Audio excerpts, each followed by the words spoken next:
ಇನ್ನು air show effect ವಾಹನ ಸವಾರರಿಗೆ ಟ್ರಾಫಿಕ್ನ ಬಿಸಿ ಇವತ್ತೂ ಕೂಡ ತಟ್ಟಿದೆ.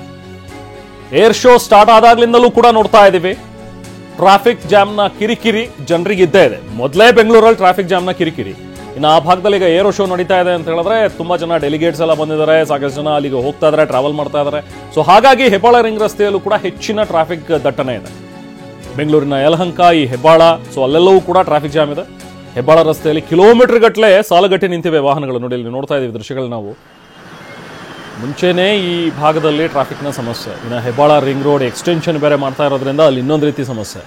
ಮೊದಲೇ ಜನ ಹಿಡಿಚಾಪ ಹಾಕ್ಕೊಂಡೇ ದಿನ ಮನೆಯಿಂದ ಹೊರಡುತ್ತಾರೆ, ಆಫೀಸ್ ತಲುಪೋ ತನಕನೂ ಕೂಡ ಬೈಕಂಡೇ ಓಡಾಡ್ತಾರೆ ಬೆಂಗಳೂರು ಟ್ರಾಫಿಕ್ಕಿಗೆ. ಇನ್ನು ಇಲ್ಲಿ ಏರ್ ಶೋ ಬೇರೆ ನಡೀತಾ ಇರೋದ್ರಿಂದಾಗಿ ಅದು ಡಬಲ್ ಆಗಿಬಿಟ್ಟಿದೆ. ನೋಡಿ, 4ನೇ ದಿನ ಇವತ್ತು, ಇನ್ನು ನಾಳೆ ಬೇರೆ ಇದೆ, ನಾಳೆನೂ ಇರುತ್ತೆ. ಸೊ ಹಾಗಾಗಿ ನಾಳೆ ತನಕನೂ ಕೂಡ ಹಿಂಗೆ ಪರಿಸ್ಥಿತಿ. ಇನ್ನೇನು ನಾಳೆ ಆದಮೇಲೆ ಸುಧಾರಣೆ ಆಗುತ್ತೆ ಅಂತ ಅಲ್ಲ, ಇದಕ್ಕಿಂತ ಸ್ವಲ್ಪ ಕಮ್ಮಿ ಆಗ್ಬೋದು. ಬಟ್ ಟ್ರಾಫಿಕ್ ಜಾಮ್ ಅಂತೂ ಬೆಂಗಳೂರಿಗೆ ಒಂದು ಶಾಪ, ಅದು ಬೆಂಗಳೂರಿಗೆ ತಟ್ಟಿರುವಂಥ ಶಾಪ ಅದಿದ್ದೇ. ಎಷ್ಟೇ ನೀವು ವೈಡ್ ಮಾಡಿ ರೋಡ್ಗಳನ್ನು ಎಕ್ಸ್ಟೆನ್ಷನ್ ಮಾಡಿದ್ರು ಕೂಡ ಅಲ್ಲಲ್ಲಿ ಮತ್ತೆ ಕಾಮಗಾರಿಗಳು ನಡೀತಾ ಇರುತ್ತೆ, ಮತ್ತೆ ರೋಡ್ ಚಿಕ್ಕದಾಗತ್ತೆ. ಜೊತೆಗೆ ಹೂಳನ್ನು ಅಲ್ಲೆಲ್ಲೇ ಎತ್ಬಿಟ್ಟು ರೋಡಿಗೆ ತುಂಬಿರ್ತಾರೆ, ಮಣ್ಣು ತುಂಬಿರ್ತಾರೆ. ಸೊ ಅದರಿಂದಾಗಿ ಬೇರೆ ರಸ್ತೆ ಚಿಕ್ಕದಾಗುತ್ತೆ, ಟ್ರಾಫಿಕ್ ಜಾಮ್ ಆಗುತ್ತೆ. ಕೆಲವು ವಾಹನ ಸವಾರರು ಮಾತಾಡಿದ್ದಾರೆ ಈ ವಿಚಾರವಾಗಿ. ನೋಡಿ, ತುಂಬ ತೊಂದರೆ ಆಗ್ತಾ ಇದೆ.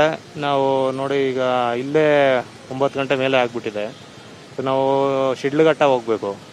ಸೊ ಆಲ್ಮೋಸ್ಟು ಈಗ 2 ಅವರ್ಸ್ ಆಗುತ್ತೆ. ಬಟ್ ಏನು ಮಾಡಲಿಕ್ಕಾಗಲ್ಲ. ಸಮಸ್ಯೆ ಅಂದರೆ ಇವಾಗ ಡೈಲಿ ಓಡಾಡೋರು, ಏರ್ಪೋರ್ಟ್ಗೆ ಅಂತಲೇ ಓಡಾಡೋರು ಮತ್ತು ಈ ಸರೌಂಡಿಂಗ್ ಓಡಾಡೋರಿಗೆ ತುಂಬ ಕಷ್ಟ ಆಗಿದೆ. ಇಲ್ಲಿ ನಾವು ಡೈಲಿ ಈಗ 7:15 ಬಿಟ್ಟರೆ ಲೈಕ್ 9 ಗಂಟೆ, 9:15, 9:15 ಹಂಗೆ ಆಗ್ತಾಯಿದೆ ಆಫೀಸ್ಗೆ ಹೋಗಿ ರೀಚ್ ಆಗೋಕ್ಕೆಲ್ಲ.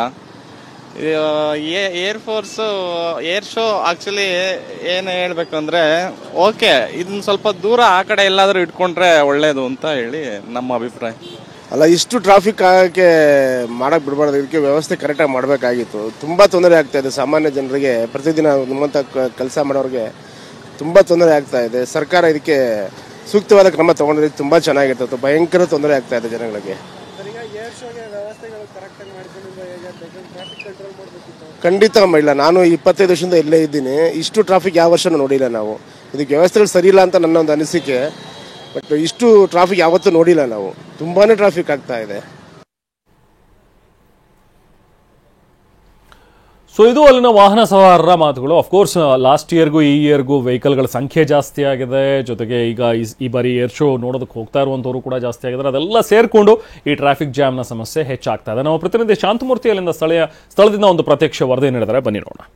ಯಲಹಂಕ ಏರ್ಬೇಸ್ ನಲ್ಲಿ 4ನೇ ದಿನದ ಏರ್ ಶೋ ನಡೀತಾ ಇದೆ. ಒಂದ್ ಕಡೆ ಏರ್ ಶೋಗೆ ಕ್ಷಣಗಣನೆ ಆರಂಭ ಆಗಿದೆ, ಮತ್ತೊಂದು ಕಡೆಯಲ್ಲಿ ವಾಹನ ಸವಾರರಿಗೆ ಟ್ರಾಫಿಕ್ ಬಿಸಿ ತಡ್ತಾ ಇರುವಂತದ್ದು. ನಾನೀಗ ಯಲಹಂಕ ಮುಖ್ಯ ರಸ್ತೆಯಲ್ಲಿ ಇದೀನಿ. ಇಲ್ಲಿ ಗಮನಿಸ್ತಾ ಇದ್ದೀನಿ, ಈಗಾಗಲೇ ಸಾಕಷ್ಟು ಸಂಖ್ಯೆಯಲ್ಲಿ ವಾಹನಗಳು ಬರ್ತಾ ಇರೋದ್ರಿಂದ ಟ್ರಾಫಿಕ್ ಜಾಮ್ ಉಂಟಾಗ್ತಾ ಇದೆ. ಇನ್ನು ಗಮನಿಸಬಹುದು, ಇವತ್ತು ಮತ್ತು ನಾಳೆ ಏನು ಸಾರ್ವಜನಿಕರಿಗೆ ಅವಕಾಶವನ್ನ ಕೊಟ್ಟಿದ್ದಾರೆ. ಅಂದ್ರೆ ಏರ್ ಶೋ ವೀಕ್ಷಣೆಗೆ ಸಾಕಷ್ಟು ಜನರು ಬರ್ತಾ ಇದ್ದಾರೆ. ಇದರಿಂದಾಗಿ ಟ್ರಾಫಿಕ್ ಮತ್ತಷ್ಟು ಹೆಚ್ಚಾಗಿರುವಂತದ್ದು. ಅದರಲ್ಲೂ ಪೀಕ್ ಅವರ್ ಆಗಿರೋದ್ರಿಂದ ವಾಹನಗಳ ದಟ್ಟಣೆ ಕೂಡ ಹೆಚ್ಚಾಗಿದೆ. ಈಗಾಗಲೇ ಗಮನಿಸ್ತಾ ಇದ್ದೀರಾ, ರಸ್ತೆಗಳಲ್ಲಿ ವಾಹನಗಳು ಸಾಲುಗಟ್ಟಿ ನಿಂತಿರೋದ್ರಿಂದ ದ್ವಿಚಕ್ರ ವಾಹನ ಸವಾರರು ಫುಟ್ಪಾತ್ ಬಳಿಯಲ್ಲೇ ಓಡಾಡುವಂತ ದೃಶ್ಯಗಳು ಕೂಡ ಇಲ್ಲಿ ಕಂಡು ಬರ್ತಾ ಇದೆ. ಯಾಕಂದ್ರೆ ಒಂದಷ್ಟು ಜನ ಕೆಲಸ ಕಾರ್ಯಗಳಿಗೆ ಹೋಗ್ಬೇಕಾಗಿರುತ್ತೆ, ಜೊತೆಗೆ ಬೇರೆ ಬೇರೆ ಚಟುವಟಿಕೆಗಳಿಗೂ ಕೂಡ ಹೋಗುವಂತ ಜನರು ಈ ರಸ್ತೆಯಲ್ಲಿ ಓಡಾಡ್ತಾರೆ. ಜೊತೆಗೆ ಏರ್ಪೋರ್ಟ್ ಕಡೆಗೆ ತೆರಳುವಂತ ಜನರು ಕೂಡ ಸಾಕಷ್ಟು ಸಂಖ್ಯೆಯಲ್ಲಿ ಇಲ್ಲಿ ಬರ್ತಾರೆ. ಇದರಿಂದಾಗಿ ಟ್ರಾಫಿಕ್ ಸಮಸ್ಯೆ ಎದುರಾಗಿರುವಂತದ್ದು. ಇನ್ನು ಕಿಲೋಮೀಟರ್ ಗಟ್ಟಲೆ ವಾಹನಗಳು ಸಾಲುಗಟ್ಟಿ ನಿಂತಿರುವಂತದ್ದು ವಾಹನ ಸವಾರರು ಹೈರಾಣ ಆಗುವಂತೆ ಮಾಡಿದೆ. ಸದ್ಯ ಕಳೆದ 3 ದಿನಗಳ ಏನೋ ಏರ್ ಶೋ ನಡೀತಾ ಇತ್ತು, ಆ ಒಂದು ಸಂದರ್ಭದಲ್ಲೂ ಕೂಡ ಇದೇ ರೀತಿಯ ಟ್ರಾಫಿಕ್ ನ ಸಮಸ್ಯೆ ಆಗ್ತಾ ಇತ್ತು. ಆದ್ರೆ ಇವತ್ತು ಸಾರ್ವಜನಿಕರಿಗೂ ಕೂಡ ಅವಕಾಶವನ್ನು ಕೊಟ್ಟಿರೋದ್ರಿಂದ ಆ ಒಂದು ವಾಹನಗಳ ಸಂಖ್ಯೆ ಮತ್ತಷ್ಟು ಹೆಚ್ಚಾಗಿರುವಂತದ್ದು. ಸದ್ಯ ಈಗ ಸಾಕಷ್ಟು ಜನರು ಒಂದು ವಾಹನಗಳನ್ನ ಬಿಟ್ಟು ನಡ್ಕೊಂಡು ಬರ್ತಾ ಇರ್ತಕ್ಕಂಥ ದೃಶ್ಯಗಳು ಕೂಡ ಕಂಡು ಬರ್ತಾ ಇದೆ. ಮತ್ತೊಂದು ಕಡೆಯಲ್ಲಿ ಏರ್ ಶೋ ಈಗ ಏನು 9 ಗಂಟೆಗೆ ಆರಂಭ ಆಗಿದೆ. ಅದರ ಜೊತೆಗೆ ಮಧ್ಯಾಹ್ನ ಹೊತ್ತು ಕೂಡ ಮತ್ತೊಂದು ಪ್ರದರ್ಶನ ಇರುತ್ತೆ. ಆ ಒಂದು ಸಮಯದಲ್ಲೂ ಈ ಒಂದು ರಸ್ತೆಯಲ್ಲಿ ಟ್ರಾಫಿಕ್ ಅನ್ನು ಎಷ್ಟೇ ಕಂಟ್ರೋಲ್ ಮಾಡಕ್ಕೆ ಪ್ರಯತ್ನ ಮಾಡಿದ್ರು ಕೂಡ ಟ್ರಾಫಿಕ್ ಸಮಸ್ಯೆಗೆ ಮುಕ್ತಿ ಸಿಗ್ತಾ ಇಲ್ಲ. ಜೊತೆಗೆ ಬೇರೆ ಬೇರೆ ಕೆಲಸ ಕಾರ್ಯಗಳಿಗೆ ಹೋಗೋರಿಗೂ ಕೂಡ ಈ ಒಂದು ಟ್ರಾಫಿಕ್ ನಿಂದ ಅಡಚಣೆ ಉಂಟಾಗ್ತಿದೆ ಅನ್ನೋ ಮಾತುಗಳು ಕೂಡ ಕೇಳಿ ಬರ್ತಿದೆ. ಒಟ್ಟಿನಲ್ಲಿ ಈ ಒಂದು ಏರ್ ಶೋನ ಇವತ್ತಿನ ದಿನ ಏನಿದೆ ಅಂದ್ರೆ 4ನೇ ದಿನದ ಏರ್ ಶೋ ಪ್ರದರ್ಶನದಲ್ಲೂ ಕೂಡ ಟ್ರಾಫಿಕ್ ನ ಬಿಸಿ ಜನರಿಗೆ ತಟ್ಟಿರುವಂತದ್ದು. ಜೊತೆಗೆ ಇದರಿಂದಾಗಿ ಟ್ರಾಫಿಕ್ ಪೊಲೀಸರು ಒಂದ್ ಕಡೆ ಎಲ್ಲಾ ರೀತಿಯ ವ್ಯವಸ್ಥೆಯನ್ನ ಮಾಡಿಕೊಂಡ್ರು ಕೂಡ ಅದನ್ನ ನಿಭಾಯಿಸೋದಕ್ಕೆ ಈಗ ಕಂಗಾಲಾಗಿ ಹೋಗಿದ್ದಾರೆ. ಜೊತೆಗೆ ಅಲ್ಲಲ್ಲಿ ಬ್ಯಾರಿಕೇಡ್ ಗಳನ್ನ ಹಾಕಿ ವಾಹನಗಳನ್ನ ಡೈವರ್ಷನ್ ಮಾಡುವ ಕೆಲಸವನ್ನ ಮಾಡ್ತಿದ್ರು ಕೂಡ ಟ್ರಾಫಿಕ್ ನ ದಟ್ಟಣೆ ಕಡಿಮೆ ಆಗಿಲ್ಲ. ಇದು ಈಗ ವಾಹನ ಸವಾರರ ಆಕ್ರೋಶಕ್ಕೂ ಕೂಡ ಕಾರಣ ಆಗಿರುವಂತದ್ದು. ಕ್ಯಾಮರಾ ಪರ್ಸನ್ ಗಿರೀಶ್ ಜೊತೆ ಶಾಂತಮೂರ್ತಿ, TV9 ಬೆಂಗಳೂರು.